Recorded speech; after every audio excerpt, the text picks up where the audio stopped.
Morning students, मैं सरफराज। आज पिछली बार मैंने आपको कंटेंट्स के बारे में बताया था, समझाया था कि फर्स्ट टर्म, सेकंड टर्म और थर्ड टर्म में क्या क्या आएगा। ठीक है, आज से हम स्टार्ट करते हैं आज की पहली क्लास स्मार्ट बोर्ड पर। ठीक है, सबसे पहला जो चैप्टर है वो है जीवों में जनन, यानी कि reproduction in living organisms.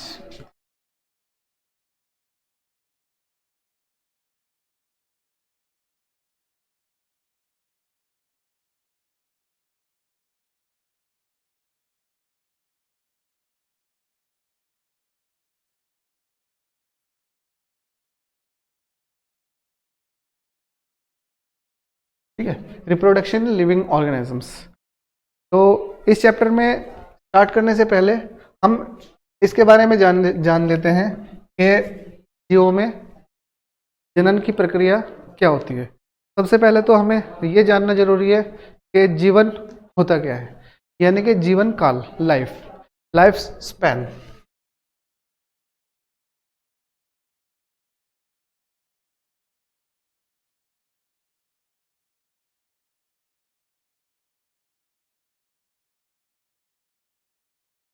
Life span वह अवधि है जब इन किसी भी जीव, कोई भी जीव जनन से लेकर, यानी कि जब वो पैदा होता है, पैदाइश से लेकर उसकी प्राकृतिक मृत्यु होने तक के जो टाइम पीरियड होता है, यानी कि जीवन अवधि होती है, उसको जीवन काल या जीवन अवधि भी कह देते हैं। क्या कह देते हैं? और जीवन अवधि।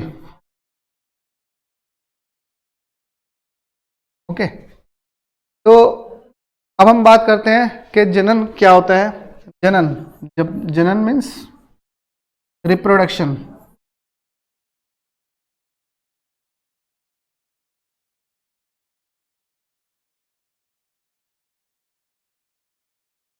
रिप्रोडक्शन रिप्रोडक्शन हम कह सकते हैं कि किसी भी जीव की वह प्रक्रिया जिसके द्वारा जीव अपने जैसी संतति उत्पन्न करता है, उसको हम जनन कहते हैं। ठीक है, जनन, कोई भी जनक, जनक एक वर्ड आ जाता है, एक जनक। ठीक है, पहले हम कुछ मेन इंपॉर्टेंट जो टर्म होते हैं उसके बारे में बात कर रहे हैं, उसके बाद हम आगे बात करेंगे। ठीक है, जनक होता है पेरेंट्स।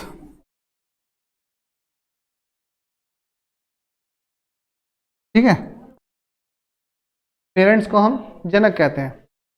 जनक वह होता है जो जीव अपने जैसी संतान उत्पन्न करता है, उसको जनक कहते हैं। ठीक है, कोई भी जीव हो, जैसे मनुष्य, मनुष्य अपने जैसी संतान उत्पन्न करता है, मनुष्य जैसी संतान उत्पन्न होती है। कुत्ते से कुत्ते जैसी संतान कुत्ते जैसी होती है, पिल्ले होते हैं। ठीक है, भेड़ जैसे संतान जैसे भेड़ होती है, उसी के जैसी अपनी जैसी हूबहू संतान उत्पन्न करने को, उत्पन्न जो करता है उसको जनक कहते हैं। ठीक है, और जनक जो संतान उत्पन्न करता है उसको संतति कहा जाता है। क्या कहा जाता है? संतति। ये वर्ड भी आएगा आपका, संतति। ठीक है, संतति मतलब होता है offspring.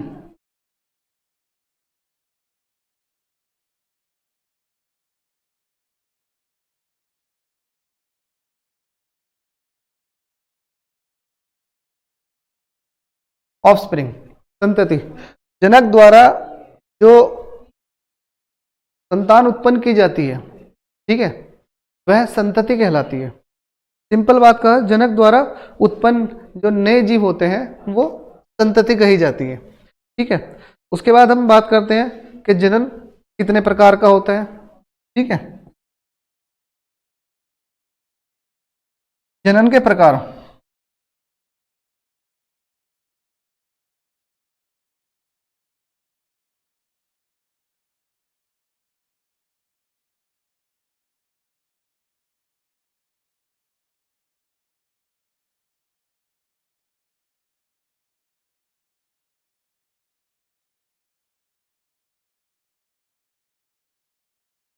Types of reproduction.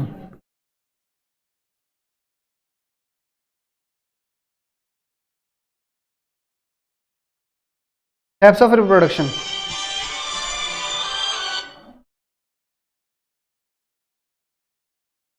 Types of reproduction होती है कि ये मेनली दो तरह का रिप्रोडक्शन होता है, यानी कि दो तरह की जनन होते हैं। पहला होता है अलैंगिक जनन,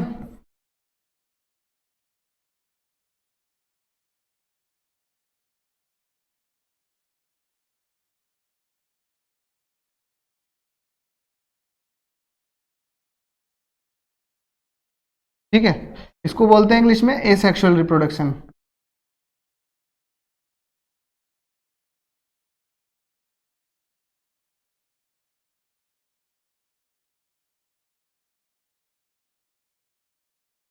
और दूसरा क्या होता है, दूसरा होता है सेक्सुअल रिप्रोडक्शन।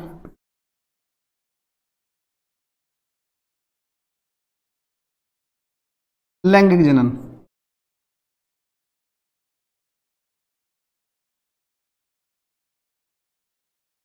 यानी कि सेक्सुअल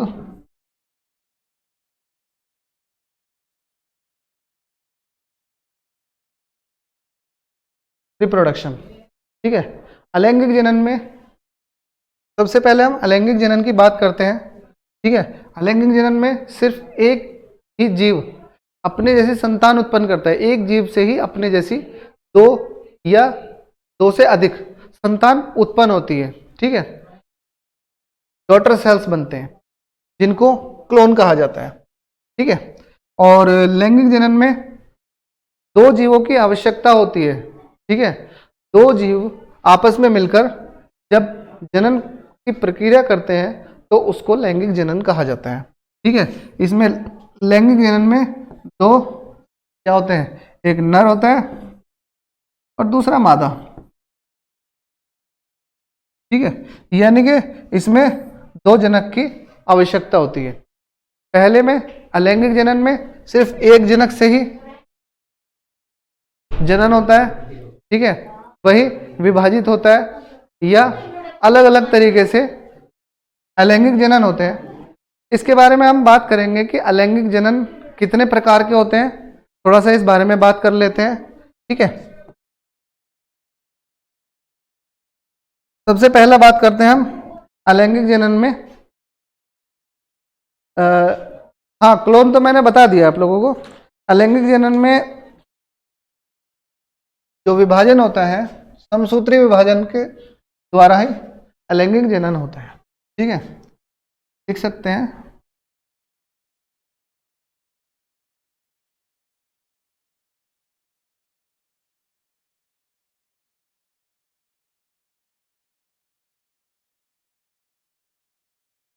अलैंगिक जनन समसूत्री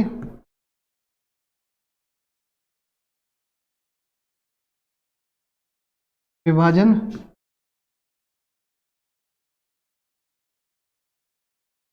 द्वारा होता है,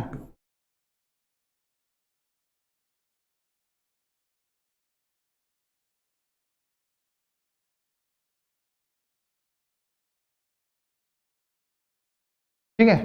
समसूत्री विभाजन द्वारा होता है अलैंगिक जनन, ठीक है। लेकिन पौधों में जो अलैंगिक जनन होता है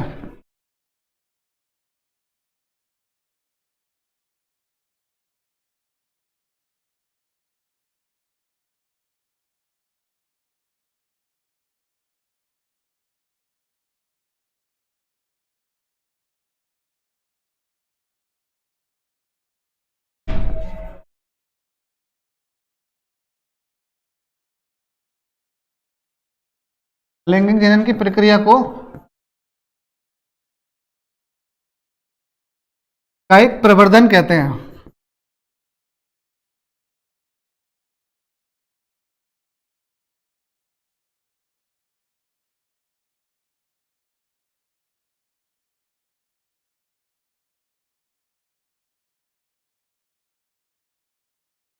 ठीक है। अलैंगिक जो पौधों में अलैंगिक जनन की प्रक्रिया होती है उसको कायिक प्रवर्धन कहते हैं। जो कायिक प्रवर्धन है, कायिक प्रवर्धन, इसको हम क्या बोलते हैं इंग्लिश में? Vegetative reproduction.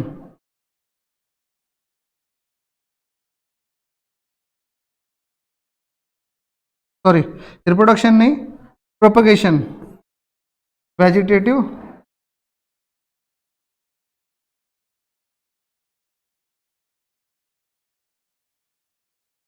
प्रोपगेशन क्या बोलते हैं इंग्लिश में? वेजिटेटिव प्रोपगेशन बोलते हैं कायिक प्रवर्धन को। ठीक है, अब हम बात करते हैं ये अलैंगिक जनन के प्रकार के बारे में। ठीक है, इसके प्रकार के बारे में बात करते हैं कि कितने प्रकार के होते हैं अलैंगिक जनन। ठीक है, तो आप बात करते हैं अलैंगिक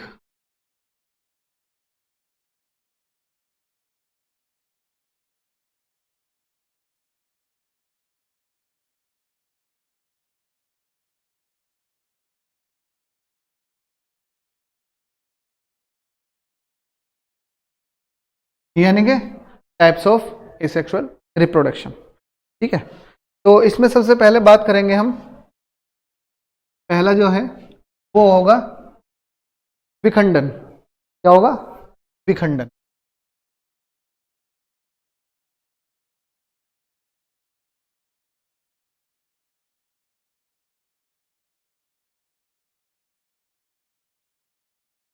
ठीक है, विखंडन को हम इंग्लिश में क्या बोलते हैं? फिशन। क्या बोलते हैं? फिशन। विखंडन होता है कोई भी जीव, मैंने पहले ही बता चुका हूं कि सिर्फ एक जीव के द्वारा ही जनन होता है इसमें। कोई भी जीव अगर दो या दो से अधिक खंडों में बट रहा है तो उसको हम कहेंगे विखंडन। ठीक है, विखंडन भी दो प्रकार का होता है, एक तो द्विखंडन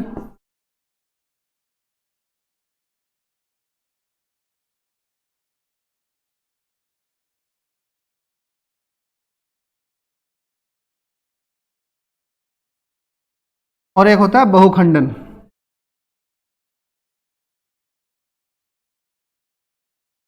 ठीक है, ये दो प्रकार के विखंडन होते हैं। इसको इंग्लिश में कहते हैं बाइनरी फिशन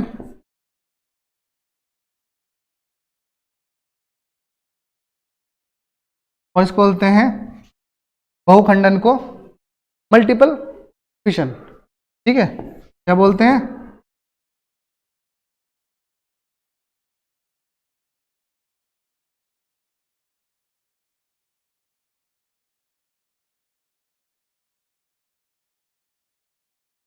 ये हो गए आपके दो प्रकार के फिशन यानी कि खंड विखंडन।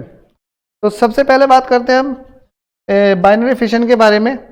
ठीक है, बाइनरी फिशन होता क्या है? यानी कि द्विखंडन। ठीक है, द्विखंडन में हम एक अमीबा लेते हैं। अमीबा का इसका एग्जाम्पल यानी कि जब जीव दो खंडों में विभाजित हो जाता है तो उसको द्विखंडन कहते हैं। तो हम अमीबा का एग्जाम्पल ले सकते हैं।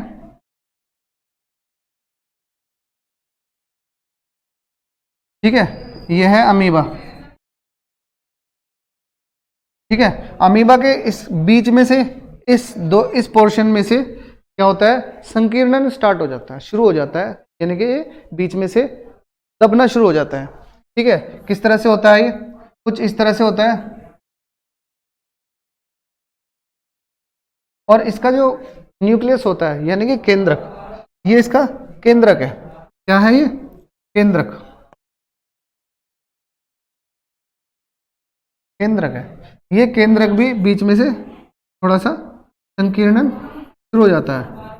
पहले ये सबसे पहले तो ये घना होता है, यानी कि इसमें विभाजन जब शुरू होता है तो ये पहले बहुत घना हो जाता है। उसके बाद घना होने के बाद इसमें बीच में संकीर्णन शुरू हो जाता है।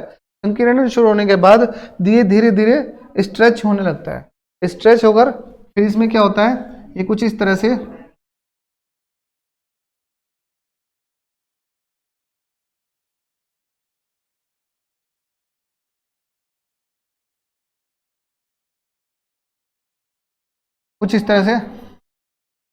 हो जाता है। ठीक है, और उसके बाद क्या प्रक्रिया होती है? ये दो डॉटर सेल में, यानी कि बिल्कुल हूबहू एक जैसे दोनों अमीबा तैयार हो जाते हैं। ठीक है, इनको क्या कहते हैं? पुत्री कोशिका बोलते हैं इनको। ये दोनों बिल्कुल जैसे पेरेंट था, जनक था, बिल्कुल उसी के जैसे ही नजर आएंगे, जो कि क्लोन कहलाते हैं। मैंने आपको पहले ही बता चुका है, जो अपने जैसी संतान उत्पन्न करता है, बिल्कुल हूबहू अपने जैसी, कोई चेंजेस नहीं। ठीक है, तो उसको क्लोन कहते हैं। ठीक है, और ये अमीबा दो खंडों में बट जाता है इस तरह से। इसी तरह से हम एग्जाम्पल और मल्टीपल फिशन की बात करते हैं बहुखंडन की, कि बहुखंडन होता क्या है? बहुखंडन होता है जब जीव अपने जैसी संतान उत्पन्न करता है, लेकिन वह बहुत सारे टुकड़ों में बट जाता है। ठीक है, इसका एग्जाम्पल है प्लाज्मोडियम।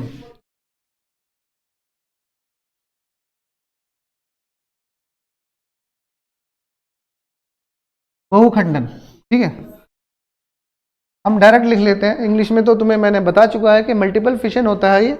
ठीक है, बहुखंडन, बहुखंडन को में क्या होता है कि प्लाज्मोडियम एक लार्वा, उसमें जो मच्छर होता है, मच्छर की लार में पाया जाता है ये। ठीक है, प्लाज्मोडियम। प्लाज्मोडियम की गुणवत्ता ये होती है कि वह अपने आप को बहुत सारे जीवों में विभाजित कर सकता है। ठीक है, प्लाज्मोडियम।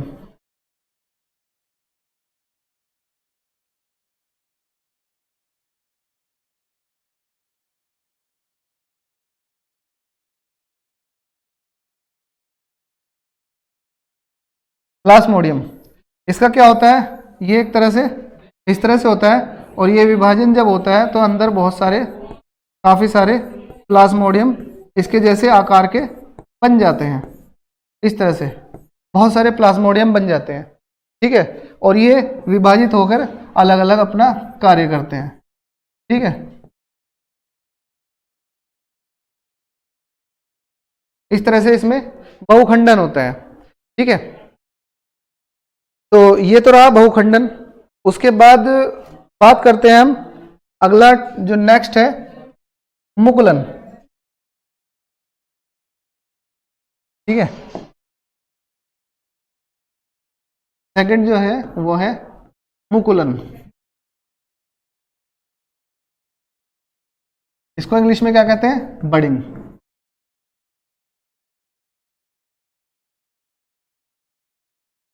बडिंग से हम यह तात्पर्य है कि जब किसी भी जीव जिसके शरीर पर एक मुकुल बन जाता है, मुकुल यानी कि बड़। ठीक है, तो उस मुकुल के द्वारा वह विकसित होकर नए जीव के रूप में स्वतंत्र कार्य करता है। ठीक है, तो मुकुलन में हम इसका एग्जाम्पल लेंगे। Example hydra. ठीक है, हाइड्रा, हाइड्रा एग्जाम्पल है इसका। हाइड्रा का कुछ इस तरह से होता है।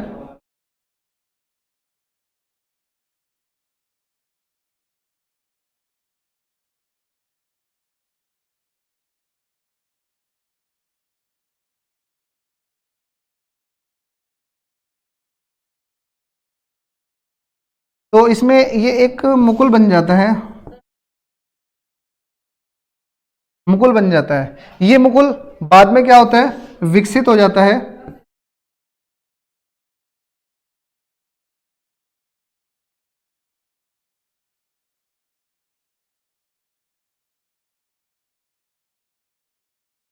विकसित होने के बाद ये अपना जनक से अलग हो जाता है, और जनक से अलग होने के बाद अपना स्वतंत्र रूप से अपना कार्य करता है, लेकिन ये भी बिल्कुल जनक के समान होता है, क्लोन बन जाता है इसका। ठीक है, इस तरह से बन जाता है। ये अलग होकर जनक के समान होता है। ये जनक होता है, और ये पुत्री कोशिका, ये होगा डॉटर सेल। Daughter cell. तो इस तरह से ये मुकुलन होता है। ठीक है, अब ये दो प्रकार का होता है मुकुलन। मुकुलन भी दो प्रकार का होता है, एक तो बाह्य मुकुलन,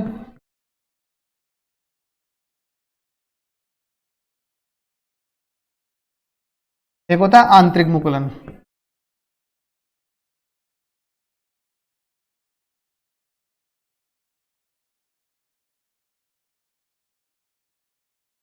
ठीक है, इसको बाह्य मुकुलन को बोलेंगे एक्सटर्नल बडिंग और आंतरिक मुकुलन को बोलेंगे इंटरनल बडिंग। ठीक है, तो बाह्य मुकुलन का एग्जाम्पल मैंने आपको हाइड्रा बता दिया, इसके अलावा यीस्ट भी इसका एग्जाम्पल है। और बाकी आंतरिक मुकुलन के बारे में बताता हूं। आंतरिक मुकुलन जो होता है वो इंटरनल बडिंग, वो स्पेशली स्पंज में पाया जाता है। ठीक है, स्पंज में एक विशेषता होती है कि वो अंदर की साइड में एक कोशिका उत्पन्न होती है जिनको क्या बोलते हैं, जेम्यूल्स। क्या बोलते हैं, जेम्यूल्स बोलते हैं।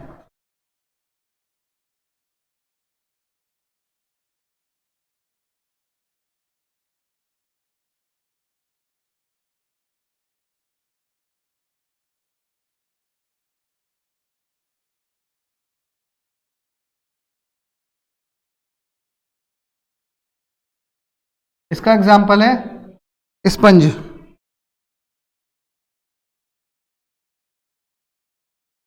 स्पंज में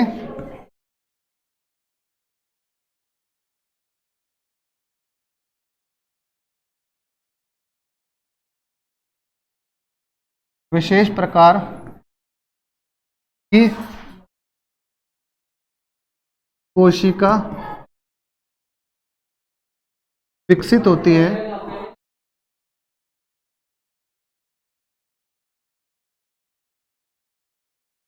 जिसे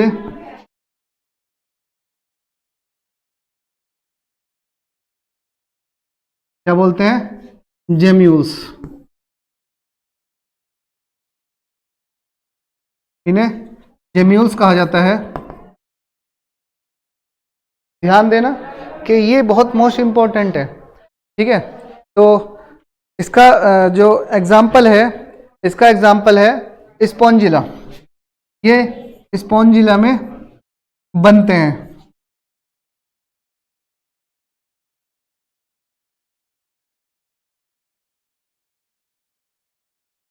ये उदाहरण हुआ इसका स्पॉन्जिला। ठीक है, स्पॉन्जिला में बनते हैं। ठीक है, तो आज इतना ही, मिलते हैं फिर। आज ये पार्ट 1 था आपका वीडियो का।